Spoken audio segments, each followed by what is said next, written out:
¿Qué pinta la guerra diabólica que nos han impuesto los imperios?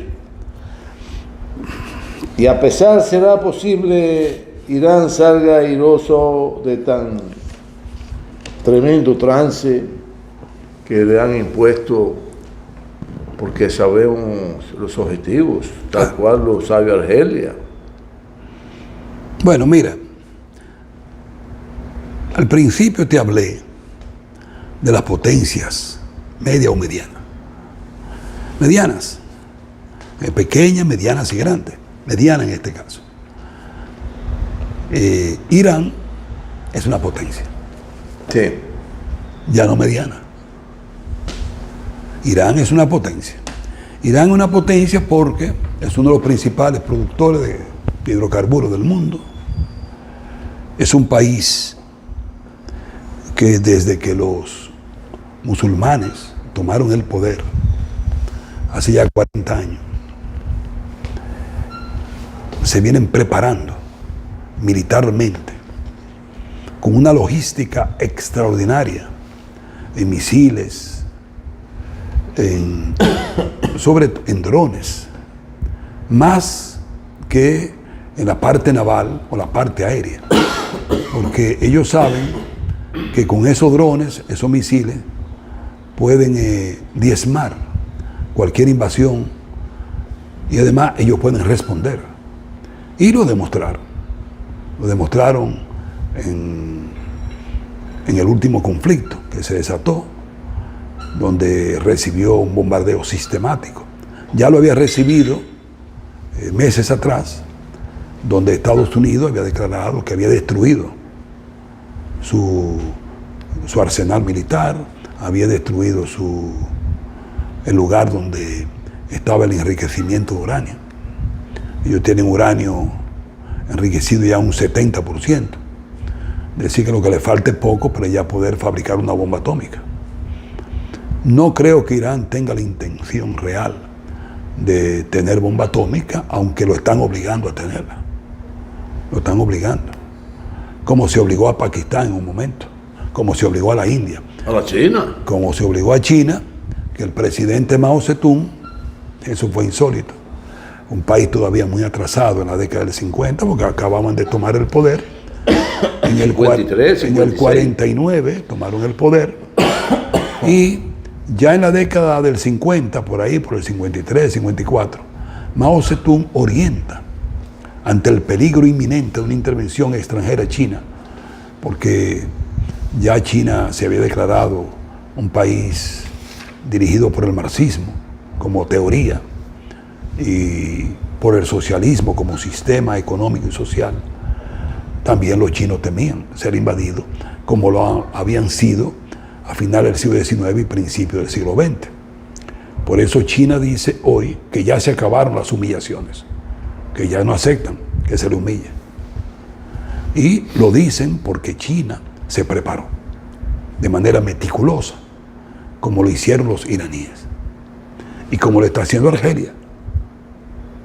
Y no te hablé de eso porque es un tema muy delicado, pero Argelia viene creciendo en su poderío militar y invierte en una parte en lo que es armamentismo moderno, creación de armas para defenderse.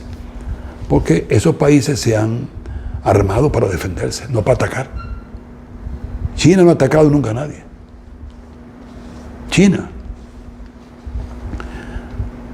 China, que tuvo 13 dinastías durante 4.000 años. Los Estados Unidos va a cumplir ahora en julio 250 años.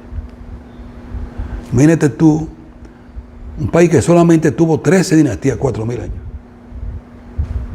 13 dinastías. Comenzó con la dinastía Xian en el 2070, antes de Jesucristo o antes de nuestra era, como lo queramos llamar. Los ateos hablan de antes de nuestra era y los cristianos antes de Jesucristo.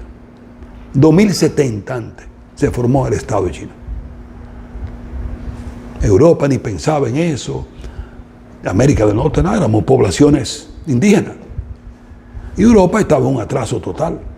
Ya China era un país organizado.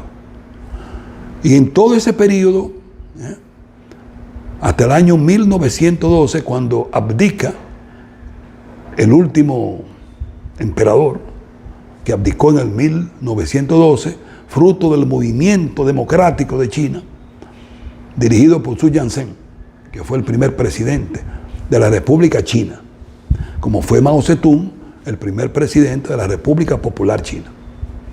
Entonces, Sun Yat-sen abrió un nuevo periodo en la historia de China, donde las fuerzas productivas se abrieron y fue en esas condiciones que se produce la revolución.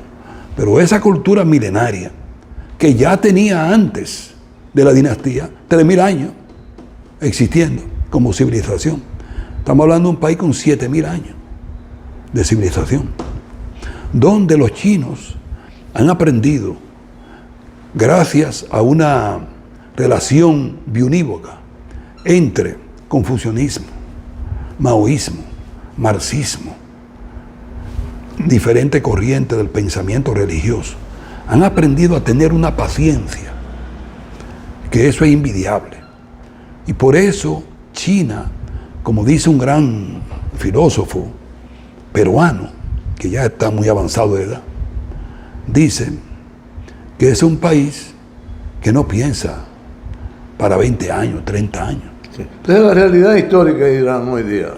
La realidad histórica de Irán es que es un país... Y sus concepciones que forman en el mundo para mantenerse... Es un país que tiene un régimen político complejo, en una sociedad compleja, una sociedad que es muy bombardeada por Occidente, porque hoy en día todas las sociedades son muy invadidas, no por Occidente, porque eso Occidente-Oriente, eso no existe. Eso es verdad en el lenguaje de la geopolítica, que se habla de eso, pero en el lenguaje real eso no existe, porque lo que existe es el capitalismo. El capitalismo dirige al mundo. Y hay países que han intentado construir el socialismo, que han sido muy bombardeados, muy sancionados. Por ejemplo, no hay un país más sancionado en la historia que Rusia. Desde que surgió la Revolución Rusa, desde el 17. Eso es sanciones, sanciones, sanciones. Pues no permitían que Rusia difundiera el marxismo a nivel mundial, que logró difundirlo con mayor fuerza gracias a la Segunda Guerra Mundial, que se convirtió en el escenario principal de lucha contra el fascismo y el nazismo.